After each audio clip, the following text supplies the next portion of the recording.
This one fits my hands the best. It is an O-ring. It has a lot of slide to it.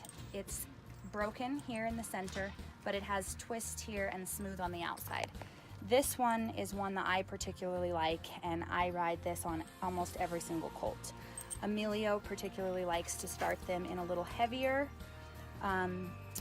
snaffle. This isn't the one that he rides most often, but similar. He rides a lot in a smooth piece. If we have a colt that we get in that has been previously started and we're wanting to sharpen them up a little bit and they feel a little dull, we will oftentimes go to this square snaffle.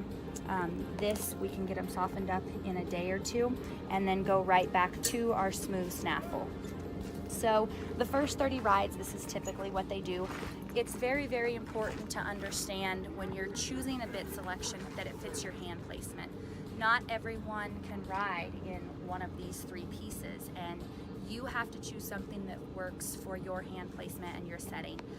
When you apply pressure to that bit, the horse needs to be there, be responsive, and there's a lot of different tools that we use. If we feel they're getting dull in one bit, we'll bump them up the next day, and then we may ride them in that for a couple days and go right back to the softer bit that we're hoping we've achieved to soften them back up and make them light and responsive.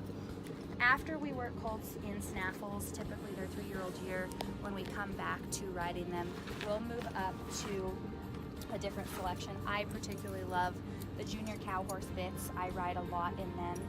This is a junior cow horse here.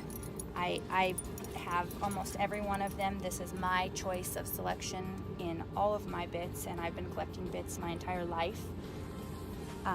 I always go back to these. I love them out on the ranch or in the pattern in the arena. I have a lot of different combinations of them. This is a different one here as well.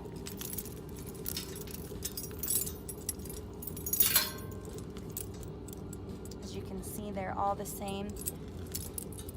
Another variety of them here is a chain with a couple little copper rings in the center.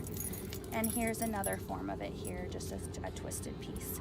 So the junior cow horse is my choice. I also have become very fond of the Merrill short shanks.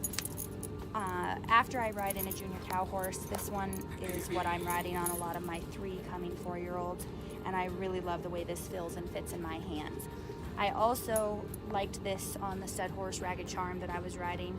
I really liked the feel that it had. I did run him in a touch longer. I ran him in the medium shank one, but him being a stud, he tended to get a little bit heavier, so I could get a little bit more of a lift on him with that. I have the Merrills in every single mouthpiece, but these are my second go-to bit after the junior cow horse. And here is another one. Smooth, same concept, just a smooth mouthpiece. I have been very blessed and have Emilio and Francisco who make a lot of bits. This is one that I have become very fond of and started riding a lot of colts in. They have made these for me, and I love the way this feels and fits on my 4-year-olds that I'm currently riding. Another one that we tried on a racetrack colt that we have here. This is one that they also made, and this really helped today in softening and suppling him up. And they've done an excellent job. They're pretty handy to have around because if I run into a problem, they can typically whip a bit out for us and have it replicated or something. They will change side pieces in them sometimes to make them fit the particular horse that I'm riding.